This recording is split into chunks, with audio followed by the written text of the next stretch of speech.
A gente tem muita coisa para desconstruir. Mas a neurociência também explica que é muito mais difícil a gente desconstruir um aprendizado do que criar um aprendizado novo. Isso depende de cada um de vocês.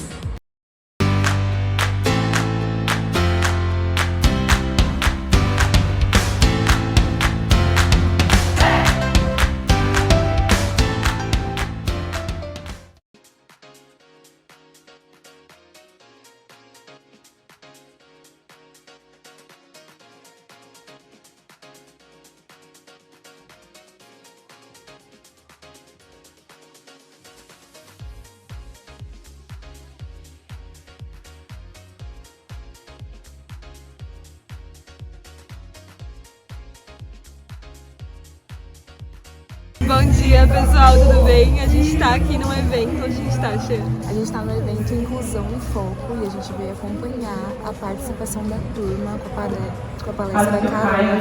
Vai começar, gente. Eu sou Mariana Augusto, eu sou gerente de comunicação da Divisão Brasil da Artes Dourados e aí eu quero começar fazendo a minha audiodescrição. Então, eu sou uma mulher parda.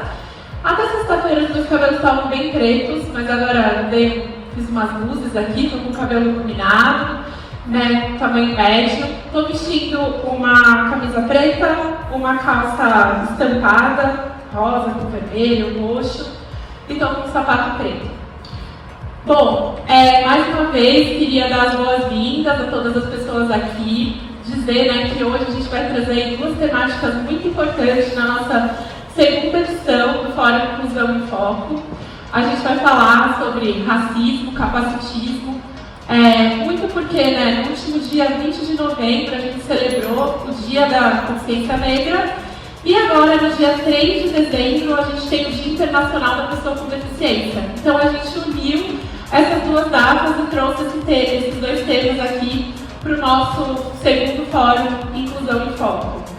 Bom, gente, acho que aqui hoje, né, a gente vai ter um dia super louco aí ao longo do dia. Espero que todo mundo fique com a gente, mas é muito importante, a gente vai falar sobre mercado de trabalho, oportunidades, desafios, políticas, né? O que já está sendo feito, o que precisa ainda ser feito, mas eu acho que ao longo do dia, né, no final do dia, eu acho que a mensagem principal, que eu espero que fique com cada um, é como a gente pode continuar sendo agente de transformação desses dois temas e dos temas de diversidade e inclusão no geral, dentro dos meios que a gente vive, né? Eu acho que aqui a gente tem muitas pessoas que têm poder de decisão, muitas pessoas que já estão atuando na área de diversidade e inclusão, fazendo a diferença nas suas empresas. Então, que a gente continue com isso aqui no final do dia, ainda mais engajado nesses dois temas. Tá? Mas, em 1975 surge o primeiro direito da pessoa com deficiência. Aí a gente não está falando de trabalho ainda, está falando só de direitos, né, que vem acontecendo. A gente nem chegou no Brasil. Passou-se um tempo e chegou aqui em 1991. Aí a coisa começa a ficar interessante, que é a lei de cotas, que é o que a Carol falou. Ali a gente começa a falar sobre empregabilidade da pessoa com deficiência. Olha o tanto de tempo que a gente correu para chegar, para falar de empregabilidade aqui no Brasil para a pessoa com deficiência. Aí surgiu só logo depois, em 1994, a questão da inclusão, da educação inclusiva. Recentemente, quase que a gente teve um retrocesso. O que é educação inclusiva, para quem não conhece? As pessoas com deficiência começaram a ter direito de estudar juntos na escola comum. A gente não tinha esse direito. Olha que loucura, olha a invisibilidade. Se a gente não cresce junto, se a gente não conhece, de repente o Nico chega na sua empresa, você de recursos humanos, você nunca estudou uma pessoa com deficiência, você nunca viu uma pessoa com deficiência, aí você fala, dá emprego para essa pessoa. Oi? Não vou dar emprego para essa pessoa, ela não sabe como tratar. E como é que a gente faz? Olha os problemas que dá e impacta tudo na questão da empregabilidade. Em 2000 a gente tem a questão da acessibilidade e 2015 a Lei Brasileira de Inclusão. Então você vê, isso tudo é muito recente, Quando a gente fala da lei de cotas, que é a empregabilidade, a gente fala de 32 anos. É muito pouco, concorda? É um universo pequenininho dentro de tudo isso que aconteceu aí. Mas você fala, pô, o link tá ruim? Não sei, vamos ver aqui. Eu trouxe um outro slide só para vocês entenderem. Já vou passar. Eu puxei aqui, o IBGE fez a nova aqui de 2022 sobre alguns dados com relação à pessoa com deficiência, só para vocês entenderem onde nós estamos, para a gente falar assim, cara, e agora? O que a gente faz?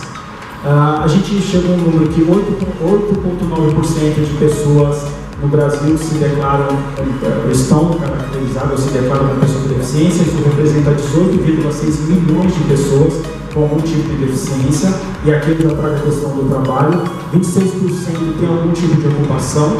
55% desses 26% são pessoas que estão na informalidade, então elas são informais. Me ajuda aí, né? Agora a memória já foi comigo. O que vem mais, gente? Só para vocês me ajudarem aqui, a Carol, e só para, por favor. Eu levantei esse número, eu não achei na PNAD, tá? Então eu levantei ali no Ministério Público em junho, agora tem 549 mil pessoas que estão CLT. Você fala, pô, 549 mil até um número interessante, né? Depois a gente vai ver. 63% das pessoas não atingem o ensino fundamental, das pessoas com deficiência. E aí você olha aquele número ali, 7% são pessoas graduadas. Aí você olha só esse número 7, você fala assim, putz, é pouco, né? Vocês acham que é pouco? Só que vamos fazer uma conta, 7% de 18,6 milhões de pessoas, quanto é? Agora pegou, hein? Pegou. Calculadora, bom, já fiz essa conta para vocês. Representa 1,260 milhões de pessoas. Então a gente tem mais de 1 milhão de pessoas com deficiência graduadas. Então quando você pega a empresa falando o seguinte, não temos pessoas qualificadas, será que isso é uma verdade? Será? Porque se a gente tem 1 milhão de pessoas graduadas, a gente tem um número sério, a gente tem pessoas que não atingem o fundamental, mas a gente tem mais de 1 milhão de pessoas graduadas. Então, quando um RH fala assim, não, a gente não acha pessoa qualificada, será que você está procurando no lugar certo? E como que a questão racial surgiu nessa sua jornada? E como hoje, como líder, né, você entende a importância do seu papel? Muito obrigado pela pergunta. Se inscreva também, por favor. Sem dúvida. Bom dia a todas as pessoas aqui presentes. Uma honra estar aqui, né, participando, de alguma maneira aprendendo com os colegas e contribuindo aqui também para esse debate. Queria começar fazendo a minha audiodescrição. Eu sou um homem negro, careca, infelizmente, tenho 1,85 m e 78 kg e eu estou usando nesse momento um blazer azul marinho, uma calça azul marinho também, uma camisa de botão branca e sapatos, sapatênis preto com solado branco. E acho que também dando uma noção aqui do espaço, eu estou sentado aqui no palco, de frente para a plateia, com uma capacidade de aproximadamente 500 pessoas, e está bem cheio, muito feliz por isso, com poltronas de tecido vermelho. E respondendo a sua pergunta, Silvia, eu diria que o tema racial é um tema, né, que tem muito a ver com a minha história, né? E eu, felizmente, sou um homem negro, privilegiado por conhecer parte da minha ancestralidade, que é muito raro nos dias de hoje, né? E eu tive o privilégio de ter uma avó materna que nasceu em 1900 na Bahia, e o meu avô materno que nasceu em 1890. Então, eu cresci ao lado da minha avó até os meus 16 anos, que foi o ano que ela veio falecer no dia do meu aniversário. Então eu cresci numa família que tinha muito pouco recurso na periferia do Rio de Janeiro. Estudei a vida inteira em escola pública e tive a minha mãe, que nasceu em 1945, a última dos filhos da minha avó, que foi a primeira a cursar a graduação e foi professora de matemática da rede municipal do Rio de Janeiro. Então acho que a minha vida começa desse ponto de partida, em que educação sempre foi muito valorizada, uma educação de qualidade, e assim eu fui me dedicando, fazendo carreira, estudando, até que eu entrei no primeiro emprego e partir daí eu tive, assim, eu diria que uma experiência bastante diversa. Eu tive um lado positivo de estar próximo de pessoas muito boas, pessoas que, numa época que nem se falava de diversidade, equidade e inclusão no mercado de trabalho, essas pessoas, elas pareciam já ser aliadas à causa e realmente abriram oportunidades para que eu pudesse desempenhar um trabalho e ser reconhecido. Mas eu também vivi situações negativas, situações que apareciam na forma de estereótipos, né? Eu acho que é importante que a gente pense uma coisa. Os estudos das relações raciais, ele não é novo, né? Ele é muito antigo.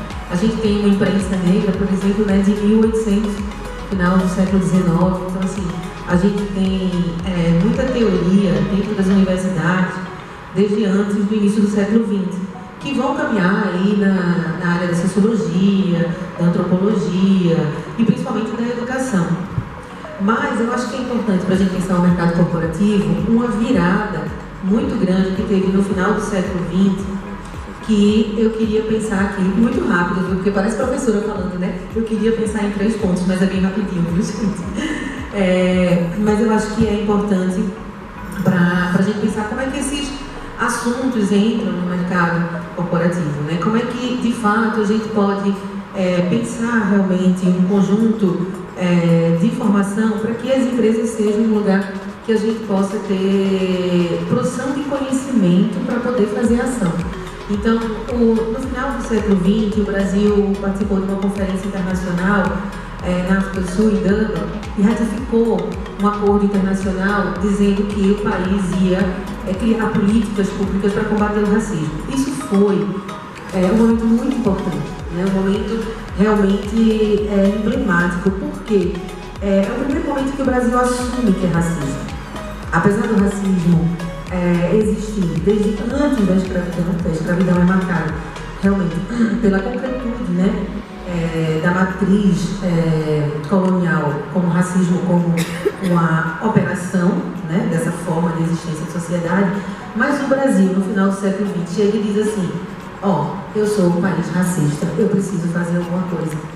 E aí, os tipos de estudos e o tipo de produção de conhecimento que vai estar muito na área da educação e da economia é o que vai dar bagagem ao mundo corporativo chegar e dizer assim: agora vamos fazer também, né? A gente precisa fazer também, porque o Estado está construindo um conjunto de políticas de ações afirmativas e a gente tem que mudar enquanto sociedade. A sociedade não muda se o setor privado não mudar. A gente sabe que o setor privado é importantíssimo para a existência, né, econômica de uma sociedade. Então, o Estado, setor privado, educação do Estado, né, começa a mudar. Um outro fator importante, que eu acho importantíssimo, é a mudança da forma de produção de conhecimento. Com não a entrada, porque já tinha muito, mas eu acho que o aumento da visibilidade de canais de conhecimento na área de comunicação, por causa das redes sociais, né? Então, esse tipo de conhecimento, esse tipo de informação sobre história negra, sobre educação, sobre cultura, um canal de denúncia, e principalmente também um canal de construção eu digo um canal, mas eu digo são as redes sociais, são os sites, né, como o Mundo Negro.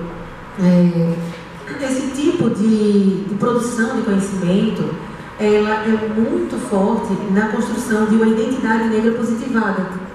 E isso é fundamental, que aí eu vou chegar no mundo corporativo, né? Não tem como a gente falar de diversidade, equidade e inclusão se a gente não fala sobre um problema no Brasil, que é o racismo e a branquitude.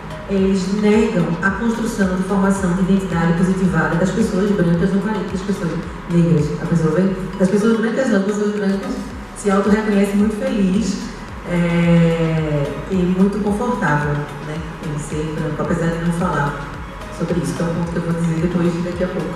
Mas a falta da possibilidade de construir um país em que a gente possa, enquanto sociedade, né, pensar identidade positiva negra, isso atrapalhou muito a possibilidade da gente combater a desigualdade racial. né? Porque como é que se combate algo que o país não acreditava que existia? Então, esse tipo de produção de conhecimento que está muito marcada no início do século XX, né, e que vai trazendo mais representatividade, mais processos, né, de construção de identidade positiva, isso vai aumentar o leque de possibilidade de implementação dessa afirmativa. A Carolina Videira, ou Carola, como ela gosta de ser chamada, é empreendedora social e consultora. Ela atua nas redes de educação, direitos humanos e ESG. Ela é pesquisadora em violência e preconceito pela FEUSP, mestre em neurociência comportamental pela Unifesp, pós-graduada em gestão das diferenças e práticas inclusivas e também em neurociência pelo Instituto Singularidades. Ela é certificada pela Fundação Dom Cabral, no Programa para a Formação de Conselheiros. Também faz parte do Conselho de Direitos Humanos da ONU no Brasil. Ela é presidente da Turma do Giló, associação sem fins lucrativos, voltada à educação inclusiva. E é coordenadora de pós-graduação e inclusão da diversidade do Instituto Singularidades. Ela é vencedora do prêmio da ONU na categoria Redução das Desigualdades, que foi em 2022. E vencedora também do prêmio Empreendedor Social do Ano, em 2022, pela Folha de São Paulo. Então, eu queria convidar a Carola para vir aqui ao palco para conversar com a gente. Obrigada, Carola. Eu sou uma mulher branca, de 44 anos, eu tenho 1,80 m, sou magra, estou vestindo uma camisa branca, uma calça toda colorida em tons de laranja, verde, azul, calço tênis, meus cabelos são compridos, pretos, meus olhos são castanhos, esse é o meu sinal. E eu sou fundadora da Turma do Giló. Eles apresentaram o meu currículo, que é o que eu faço, mas ele não diz o que eu sou. O que eu sou é uma mineira que mora em São Paulo já há alguns anos, mas que já morei no Rio, já morei em Salvador, já morei em Nova York. A minha infância era acompanhando meu pai, que vivia viajando. Então eu me mudei bastante por conta do trabalho do meu pai, até parar aqui em São Paulo, onde eu ganhei um apelido carinhoso de girafa mineira, não sei porquê, talvez seja porque eu já tinha 1,80 m no auge da minha adolescência. Mas segui uma vida muito padrão. E aí me deram um desafio para falar com vocês hoje sobre inclusão e diversidade depois de 2 mesas espetaculares, com pessoas espetaculares, antes do almoço com vocês por fora. Mas eu sou neurocientista, né? E como neurocientista, para a gente poder falar de conexão e empatia, a primeira coisa é desfazer o que é a palavra empatia. Porque quando a gente trabalha com inclusão, diversidade, essa palavra também está sempre ali. A gente precisa ter empatia pelo outro. Mas para a neurociência, a empatia não é se colocar no lugar do outro. É impossível que a gente se coloque no lugar de qualquer pessoa. E para a neurociência, também tem uma pergunta muito primordial que eu queria fazer para vocês. Eu queria que vocês levantassem a mão. Quem se considera uma pessoa preconceituosa? Como sempre, poucas pessoas. Ficando nua aqui, contando para vocês um pouquinho da minha história e desse lugar de onde eu venho. Em 2008, eu tinha 29 anos, quando a minha vida deu uma grande virada e eu resolvi montar a Turma do Giló, essa organização que é um grande ecossistema de práticas inclusivas. A Turma do Giló nasce junto com o meu primeiro filho, João. Eu trabalhava numa multinacional. Com 29 anos, eu era a única mulher gerente de uma área comercial. Ganhava muito bem, obrigada. Uma carreira brilhante antes dos 30 anos. Quando o João nasce, eu tiro meus 4 meses de licença maternidade. E exatamente uma semana antes de eu voltar para o meu trabalho, numa consulta padrão, eu descobri que meu filho era uma criança com deficiência. Mas eu não descobri apenas que ele era uma criança com deficiência. Eu ouvi dos médicos que eu não precisaria fazer muita coisa porque em 2 anos ele não estaria mais vivo. Que era uma síndrome muito rara, que ele nunca seria capaz de falar, de andar, que a gente não teria comunicação, que ele não iria para a escola, que ele não seria capaz de aprender. E eu ainda ouvi que eu deveria ajoelhar no milho e dar graças a Deus que o meu marido não me abandonou. voltei para o trabalho. E antes de poder contar qualquer coisa que estava acontecendo na minha vida pessoal, eu fui recebida pelo meu chefe com um caloroso abraço e com a seguinte frase: Carola, bem-vinda de volta, mas agora você vai ter que escolher se você quer ser mãe ou se você quer continuar sendo parte da minha equipe. Olha para o lado porque não tem nenhuma mulher aqui. Eu sou pai de 3 meninos e eu sei muito bem como a minha mulher passou a se dedicar para criar aquelas crianças. Ou seja, a escolha é sua. Eu fui pro banheiro chorar. Quando eu cheguei em casa, eu pedi ajuda pro meu marido e contei para ele o que tinha acontecido comigo. O meu marido me abraçou e falou: você pode parar de trabalhar. Eu peguei o telefone e liguei pro meu pai. Pai, aconteceu isso comigo. E meu pai virou para mim e falou assim: Carolina, esse é o mundo que a gente vive. Que bom que você pode parar de trabalhar. E eu falei: ninguém está entendendo nada. E aí eu lembrei de um filósofo que eu gosto bastante, Sêneca, que fala assim: as coisas não são difíceis porque a gente não ousa. É exatamente porque a gente não ousa que as coisas permanecem difíceis. E diante de uma dificuldade, o que a gente pode fazer? Eu voltei para o meu trabalho, eu bati todas as metas daquele ano, e um ano depois, entre milhares de consultas e tratamentos médicos com o João, eu fui promovida. E num evento como esse, que eram várias pessoas da empresa, subiam no palco para ganhar um prêmio que eu concorri a uma vaga e eu me tornei diretora daquela empresa. Nesse dia, eu peguei o microfone e eu agradeci a todos pela oportunidade que eles me deram, mas eu pedi demissão. E naquele momento eu tinha certeza que eu poderia ser o que eu quisesse ser da minha vida, mas que eu tinha que fazer alguma coisa do meu lugar de privilégio. E a partir daquele momento, eu resolvi ser só mãe do João e desafiar e ousar todos os lugares que aquela criança com múltiplas deficiências também poderia ser o que ele quisesse ser. Assim nasce a Turma do Giló. E quando ele tinha ali os seus 3 anos, que todas as crianças levavam bebê de casa, eu questionei a diretora da escola por que só meu filho não levava bebê de casa.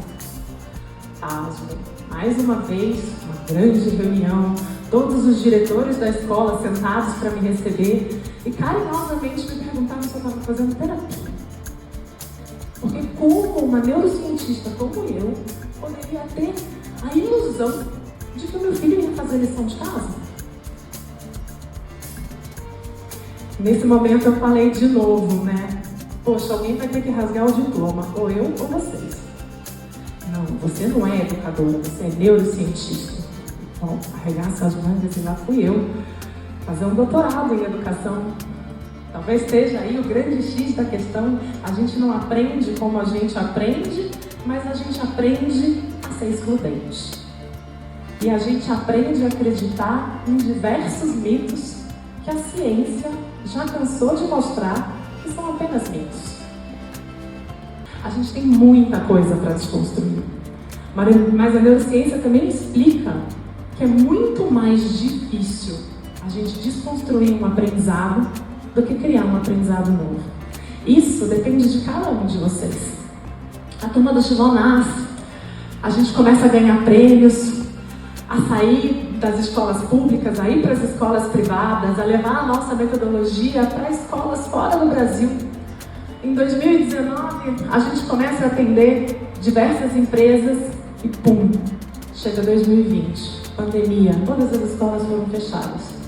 Como que uma empreendedora social que luta para fazer captação no Brasil consegue fazer algum tipo de captação num ano de pandemia, sem escola, onde todos os esforços, obviamente, tinham que ir para a saúde e para a assistência social? Eu me lembro, mais ou menos em maio, eu tive uma reunião que eu chorei bastante, porque eu olhei para toda aquela equipe e falei: a gente vai fechar. A gente tem dinheiro para funcionar até outubro. Não tem a menor possibilidade das escolas abrirem em 2021. vai demorar, a gente não vai conseguir. Aí eu lembrei daquela história da ousadia. Como é que a gente ousa? Como é que eu posso fazer diferente? E aí eu comecei a entrar em contato com todas as empresas que apoiavam as escolas e a perceber o quanto ainda as empresas estavam atrasadas no quesito inclusão da diversidade. Em plena pandemia, todo mundo dando cabeçada e falando que os funcionários estavam sofrendo. Mas a educação não se restringe a um ambiente de escola, ao ensino básico, ao ensino fundamental. Ainda mais essa educação tão específica sobre neurociência, sobre aprendizagem, sobre inclusão, sobre diversidade. A gente não aprende na escola, a gente não aprende na faculdade. Essa grande dificuldade da gente falar sobre as diferenças está exatamente porque a gente não aprendeu nada sobre isso. E a turma do Giló bateu lá na porta de uma das empresas que apoiavam ela e falava assim: deixa a gente entender o que está acontecendo na sua empresa, deixa a gente ver se a gente pode ajudar. Mas como a gente era muito ousado, a gente bateu na porta da ONU, do Pacto Global. E a gente descobriu que um dos programas deles, que é de empoderar pessoas refugiadas que chegam no Brasil, estava parado, porque as fronteiras foram fechadas. E as pessoas que estavam em situação de refúgio na fronteira tinham sido interiorizadas e empregadas. Menos quem? Menos as mulheres com deficiência, com mais de 50 anos, negras e refugiadas. Elas estavam esquecidas dentro dos abrigos há mais de 4 anos. A gente pegou um avião, a gente foi para Boa Vista, a gente capacitou essas mulheres e em plena pandemia todas foram empregadas. Mostrando que com formação e com informação, a gente é capaz de não deixar ninguém para trás. Sobrevivemos a 2020, começamos a atender diversas empresas. Chega 2021, primeiro semestre ainda, todo mundo sem saber o que fazer. As escolas voltaram, trabalho, tá tudo bem. Até que no dia 29 de novembro de 2021, vai completar 2 anos na quarta-feira, era uma segunda-feira, e quando eu acordei para levar os meus filhos para a escola, o meu filho estava morto. Ele morreu dormindo, com quase 14 anos. Naquele momento, não tinha ousadia, não tinha força, não tinha nenhum cenário possível na minha frente. Até que eu entendi que falar sobre as nossas lutas, sobre as nossas perdas, sobre os nossos lutos, é falar sobre a vida e sobre a beleza que é viver. Como diria Vygotsky, a gente não nasce humano, a gente se torna humano. E ser inclusivo é uma opção. Você escolhe, não existe meia inclusão. É tão falado de interseccionalidade, mas todo mundo é excluído de alguma maneira. Então, a escolha é nossa, é individual, se a gente vai ser inclusivo ou se a gente vai ser excludente. E para as empresas, eu ouso dizer, ou vocês vão ser inclusivas, ou vocês permanecerão doentes. É um grande adoecimento o que a gente vê nas empresas hoje. E o que a gente estuda hoje dentro da neurociência é uma síndrome muito comum, mas muito pouco falada, que poucas pessoas conhecem, que não tem espaço para ser falado na mídia, mas é uma síndrome que acomete muitas pessoas. É a síndrome dos neurotípicos. Neurodiversidade somos nós. Neurodivergentes são alguns. Neurotípicos é acreditar numa visão social rasa, pequena, sem perspectiva e que adoece todo mundo ao nosso redor. Eu levantei, a turma do Giló ganha o prêmio Empreendedor Social do Ano, a gente ganha o prêmio da ONU, e aqui estou eu, com uma missão de sensibilizar um pouquinho vocês antes do almoço, para que vocês se lembrem todos os dias que juntos a gente pode fazer a diferença e ser capaz de não deixar ninguém para trás. Gente, terminamos agora a palestra da Carol, participação aqui no evento Inclusão em Foco. Inclusive, se vocês quiserem contratar a Turma do Giló para dar formações, palestras, workshops, a gente está super aberto.